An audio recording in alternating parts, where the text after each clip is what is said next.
Nsellmilkom u nilqakom għall-programm b'imħatra li diġà nsejt. F'dan it-tip ta' programmi qegħdin nittrattaw suġġetti li solitament jiġu skartati iżda li għandhom importanza enormi fis-settur tal-avjazzjoni f'pajjiżna. U llum sabiex nagħmlu dan għandna magħna l-prim uffiċjal Anatol Velaġera li bejn l-2005 u l-2008 kien wieħed mill-protagonisti fejn daħlet linja virtwali tal-ajru f'pajjiżna. Sabiex nitkellmu dwar il-linja tal-ajru British Jet li wellet il-lukandir Robbie Borch ma stajniex għażilna mistieden aħjar. Merħba. Grazzi tal-jett magħna. Nixtieq nibda billi nsaqsik kif bdiet in-namra tiegħek lejn l-ajruplani. In-namra tiegħi bdiet minn mundu kont żgħir ħafna. Meta kelli 16 sena fil-1993 bdejt kors tat-teorija tal-Private Pilot's License il-European Flight Academy. U sena wara tlajt l-Amerika għal xahar ġo skola Florida biex nagħmel parti tal-flying tal-Private Pilot's License.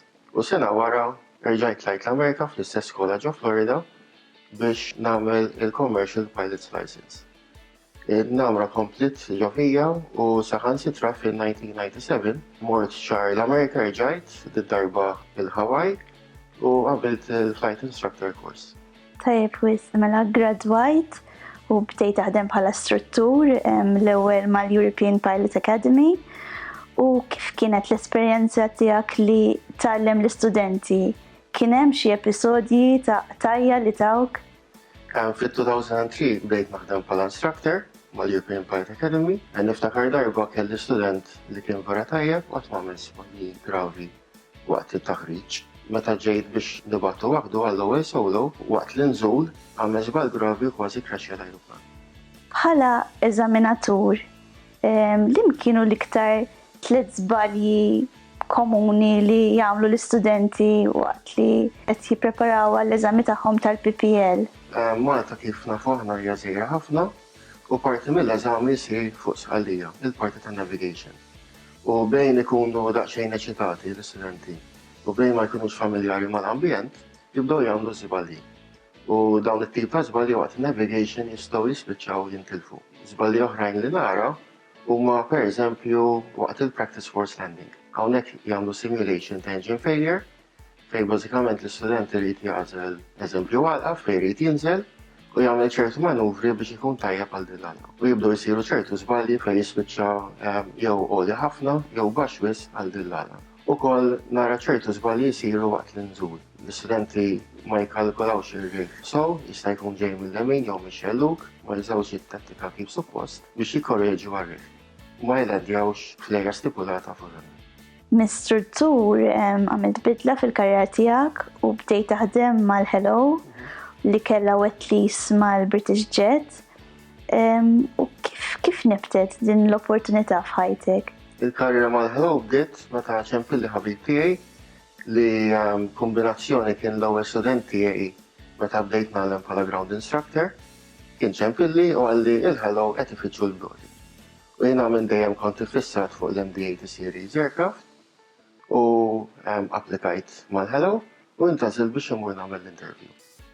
Mort jumejn ġo Zurich, Svizzera, u fejn għamilt l-interview mbagħad għamilt nafsija simulator fuq l-MD-80. Mort tajjeb ħafna u għażluni biex nibda naħdem magħhom. U hekk bdiet il-karriera tiegħi mal-Hello. Tajjeb wis, u kemm kienet diffiċli jew faċli għalik li tagħmel di tranzizzjoni bejn li suq ajruplan piston għall MD-90? Ma nistax ngħid li kien faċli għax l-MD-90 komparat mal-ajruplan li kont intajjer qabel tipos il-Piper Seneca huwa pjuttost kbir. U l-kors kien intensiv, imma kont dedikat ħafna, kont iffukat, lajt ħafna kommenti sbieħ minn l-għallima waqt il-kors. U kieku kellek tiddeskrivi l-esperjenza tiegħek it-tir mal-British Jet fuq ajruplan li fl-Ewropa kien kważi estint, l-MD-90, kif tiddeskrivi għad l-esperjenza? L-MD-90 huwa ajruplan li għandu bħala time performance fenomenali u l-engineer li dizinjaw l-MD-80 Series Aircraft jisejħu l-ajruplan bħala Mad Dog, għax literalment jisu kelb miġnun. Fil-passat, kienu ħafna operaturi operaw dat tip ta' ajruplan, kemm fl-Ewropa u kemm barra mill-Ewropa. Imma fi żmien li konna t-operaw il-British Jet, dak l-aeroplan kien pjuttost skars. Kull darba li konna ninżlu ġo aeroport l-Ingilterra, per eżempju, konna naraw il-plane spotters jikdu ritratt aeroplan li huwa pjuttost rari. Il-British Jet talqet il-bibin tagħha fl-2008 u anka jekk l-operat tagħha ġie assorbit mill-linja tal-ajru nazzjonali, kien mument ta' dieqa għalik bħala l-unika bdott Malti ma' dil-kumpanija. Ovvjament kien mument ta' dieqa, imma fl-istess ħin opportunità ta' deb, spiċċajt għamilt 6 xhur l-Iżlanda u mbagħad wara ftit iktar minn sena ġew Svizzera. Kienet esperjenza tajba ħafna wkoll għax bdejt nopera rotot ġodda. Mill-British Jet imxejta l-ikona oħra din id-darba fil-business aviation mal-Vista Jet. Kienet diffiċli li timxi mid-dinja kummerċjali għal business jets?